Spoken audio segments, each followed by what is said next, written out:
ఈ మధ్యకాలంలో మనం చూసాం చాలా మంది వీడియోస్ పెడతా ఉన్నారు పాస్టర్లు కావచ్చు చాలా మంది. మొన్న ఆ మధ్యన ఒకళ్ళైతే స్త్రీల యొక్క పువ్వుల మీద మాట్లాడారు. తర్వాత మన హిందువులకు సంబంధించి ఒక పాస్టర్ ఎర్రప్ప అనే అతను ఏమన్నాడంటే, ఆవు ఉచ్చ తాగి ఆవు పేడ తినే మీకే అంత ఉంటే నా కొడకల్లారా, గుడ్డు మోసం తిన్న మాకెంత ఉండాలరా అని మాట్లాడాడు సార్. దీనికి సంబంధించి చాలా ఇష్యూస్. అసలు నేనేమంటా అంటే, ఎప్పుడైనా అతను ఎరిపప్ప కావచ్చు, ఎర్రప్ప కావచ్చు, అతని మీద కోపం తెచ్చుకోకండి. ఇప్పుడు ఇంకో ఎరిపు గాడు పూల గురించి మాట్లాడాడు, ఎరిపప్పు గాడు ఏదో గోమూత్రం గురించి మాట్లాడాడు. వాళ్ళు అలా మాట్లాడడానికి కారణం ఏంటి? అది నేను చెప్పేది. అది ఒక కారణం. చదువు ఇక్కడి నుంచి కనపడుతుంది గట్టిగా. నేను భూమి మీదకు అగ్ని వేయవచ్చి తిని, విరోధం పెట్టవచ్చి తిని. ఓహో, మళ్ళీ ఇట్లా కూడా లోక 12:5 నుండి 53 వచనములు. అంటే అందుకే వచ్చాడు. జరుగుతుందిగా. నా తెలుగోడు, నా హిందువు, నా భారతీయుడు, నా సాటి మనిషి నన్ను అన్ని తిట్లు ఎలా తిట్టగలిగాడు? బికాజ్ ఆఫ్ దిస్ బొగడా. బికాజ్ ఆఫ్ దిస్ బొగడా దట్ ఫెలో బికమ్ పకోడా కదా. ఇప్పుడు టాపిక్ లోకి వద్దాం. పువ్వులు, బజారు స్త్రీలు. వాళ్ళ ఇంట్లో వాళ్ళ గురించి వాడు ఫీల్ అయ్యాడు. గుడి దగ్గర పూల కొట్టు పెట్టుకోకరా, గుడి కాదు, చర్చి దగ్గర పెట్టుకోవాల్సిన వేరే ఉన్నాయి. అవి తొడుక్కు వద్దు, బాగుండదు. ఇప్పుడు అతను ఆ టాపిక్ మాట్లాడుకోవచ్చు, కానీ వాళ్ళు ఏం మాట్లాడతారు? ఇప్పుడు ఏదైతే నువ్వు చదివేవో అది అతను చదవగలడా? మగోళ్ళు చదవలేరు, ఆడోళ్ళు కాదు, మగోళ్ళు చదవలేరు. ఎందుకు చదవలేరు?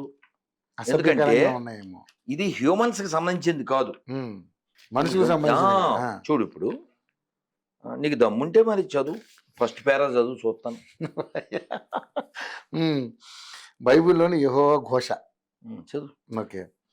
ఒకే తల్లికి పుట్టిన 2 ఆడపిల్లలు కలరు, వారిరువురు యెహోవానైన నేను.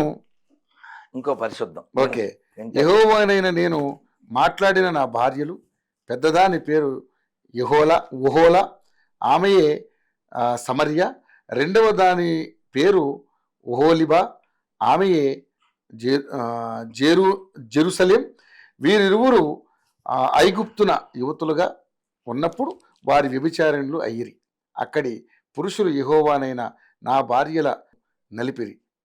గురుగారు వద్దులేండి, గురుగారు ప్లీజ్ వద్దులేండి, నేను చదవలేండి. పరిశుద్ధం ఏదో అన్నావుగా, వద్దులేండి, ఎందుకులేండి. అంటే నేను చదవలేనా?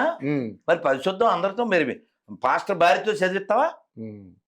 పరిశుద్ధం కదా, పాస్టర్ భార్యతో. ఇది మంచోడు ఇతను, ఈ మధ్య గొర్రెగా మారుతున్నాడు. జస్ట్ ఏమయ్యా, ఈ బుక్ పంపించనా నీకు? నానా కళ్యాణ్,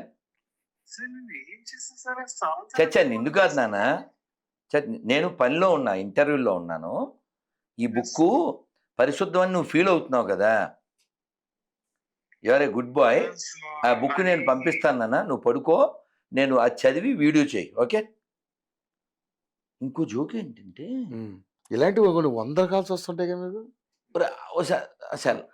నీ దగ్గర సెల్లేనా అంటే చూపించడానికి రెడ్డి, ఆ సెల్లే అదే ఓసారి ఊరికి చూపించలేదు కాదు. ఒకవేళ మీరు వాళ్ళని అలా విభేదించడం మానేస్తే ఆగిపోతాయేమో కదా.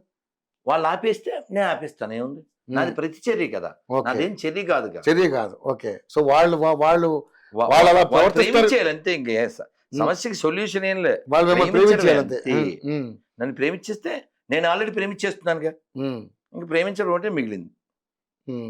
ఇప్పుడు నేను, మీ నాన్నగారి పేరేంటి? సత్యనారాయణ. ఇది పద్ధతి, ఇది సంస్కారం. ఎర్ర రవి, మీ బాబు పేరేంటి? అప్పుడు నువ్వు ఇది అది వాడాలి. అది వాడితేనే నువ్వు మీ నాన్న పుట్టినట్టు. అర్థమైందా? Give respect, take respect. I call you అండి, టిల్ యూ కాల్ మీ అండి. ఇఫ్ యూ సేరా అది చెప్పారా నాడరారా. అర్థమైందా?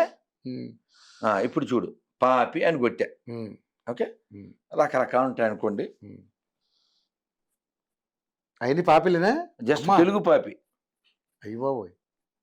ఎంత ఎంత హిందువులు పుట్టినోళ్ళే అనుకో, ఆ. సో మైండ్ దొబ్బినోళ్ళు అంతే. ఏంటి అంతమందా?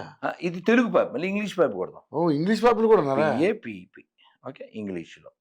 ఓకే, వాళ్ళు ఎక్కడి నుంచి? అక్కడి నుంచా? అందరు ఇక్కడ పుట్టినోళ్ళే, పిల్లలు పుట్టినోళ్ళే. ఇంగ్లీష్లో రాసాం అంతే. ఓకేనా? మళ్ళీ ఇప్పుడు గొర్రెను కొట్టు. ఓ. తెలుగు గొర్రె, ఇంగ్లీష్ గొర్రె. ఇంగ్లీష్ గొర్రె కొన్నే ఉంటాయి, తెలుగు గొర్రె ఎక్కువ ఉంటాయి. ఎంతో తెలుగు వాళ్ళు కదా, తెలుగు జాతి మనది. ఓకే, గొర్రె.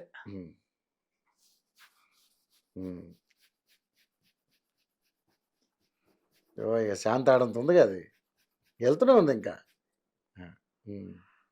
సో వీళ్ళందరూ ఇంత గొప్ప దేశాన్ని, ఇంత గొప్ప ధర్మాన్ని వ్యతిరేకించేటువంటి దిగజారిన స్థితికి దిగజారిన నా సాటి తెలుగు వాళ్ళు, నా సాటి హిందువులు, నా సాటి భారతీయులు, నా సాటి మనుషులు, సర్వే జన బాగుంది.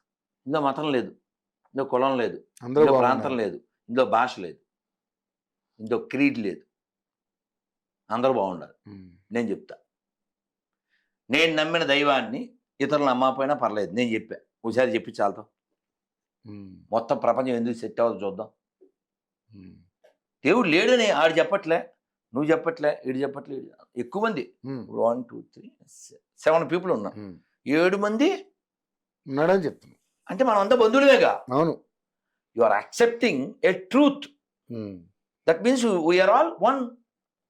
ఫర్ ఎగ్జాంపుల్, ఒక పార్టీ వాడు ఉన్నాడండి, ఆ పార్టీ వాడు ఏదో ఊరు వెళ్ళాడు ఫంక్షన్, అక్కడ ఇంకో సేమ్ పార్టీ వాడు కలిశాడు. హాయ్ బ్రదర్ బాగున్నావా అంటాడు.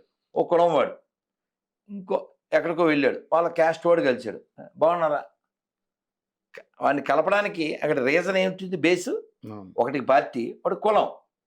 సో ఇక్కడ మనం అందరం గాడ్ని బిలీవ్ చేస్తున్నాం, ఇక్కడ మనం అంతా ఒకటే. ఇక్కడ మళ్ళీ ఆ గాడ్ని నమ్మేవాడు నేను చెప్పినట్టే పిలవాలి, నేను చెప్పినట్టే కొలవాలి. అది గాడా, ఈడు మ్యాడ్డా? దుర్మార్గం కదా. పాకిస్తాన్ ఎందుకు పుట్టిందంటావు? జస్ట్ 2 అక్షరాలు పుట్టింది అంతే, కొన్ని కోట్ల మందిని చంపేశారు. దేన్ని చంపాలి? దేన్ని చంపాలి? ఇప్పుడు వాడు ఉన్నాడు, ఇప్పుడు తాడు కట్టుకున్నాడు, నేను మాల ఇచ్చాను, రేపు ఎప్పుడు వాడు మా ఇంటి దొబ్బి దేవుడు లేడు, గాడి గుడి లేడు, ఈ బెకమే ఏథిస్ట్. ఏంటి ప్రాబ్లం ఏంటి? వాడు ఏథిస్ట్ అయితే ప్రాబ్లం ఏంటి? ఆడెవరిని చంపడం, ప్రాబ్లం ఏం లేదుగా. కుక్కలకి పాలు పోస్తాడు, పిల్లులకి ఏదో తిండి పెడతాడు, పక్షులకి ఏదో పెడతాడు. వాడు ఏథిస్ట్ అయితే నష్టమేం లేదుగా. జాలి చూపించు. పెద్ద మతం అది, కరుణ పెద్ద మతం. నీకు కరుణ లేనప్పుడు ఏ మతంలో ఉంటేందుకురా నువ్వు? దరిద్రుడా. జాలి లేని దరిద్రుడు, కరుణ లేని దరిద్రుడు, మానవత్వం లేని దరిద్రుడు ఏ మతంలో ఉంటే ఏంటి? తాగుబోతాడు, హాఫ్ బాటిల్ ఫుల్ బాటిల్తో సంబంధం లేకుండా ఇదే తాగుబోతు. కాబట్టి దయా పెద్ద మతం ఏంటి? దయా. అది ఉంటే చాలు. జాలి అది ఉంటే పెద్ద మతం, అది ఉంటే చాలు. నువ్వు సల్మాన్ అయినా నీకు దండమే, నువ్వు ఇమానుయేల్ అయినా నీకు దండమే, నువ్వు సుబ్రహ్మణ్యం అయినా నీకు దండమే. ఇవేం లేనప్పుడు నువ్వు ఎవడైనా సరే నువ్వు దరిద్రుడు, మాకు అక్కర్లే. ఈ భూమి మీద ఉండవలసిన మతం ఒకటే, అది దయామతం. ఈ దరిద్ర మతం కాదు. మా దేవుడు నమ్ము, నమ్మకపోతే నాకు అది గాడ్ అంత దరిద్రుడా? అది సైకోనా? అది సైకోనా?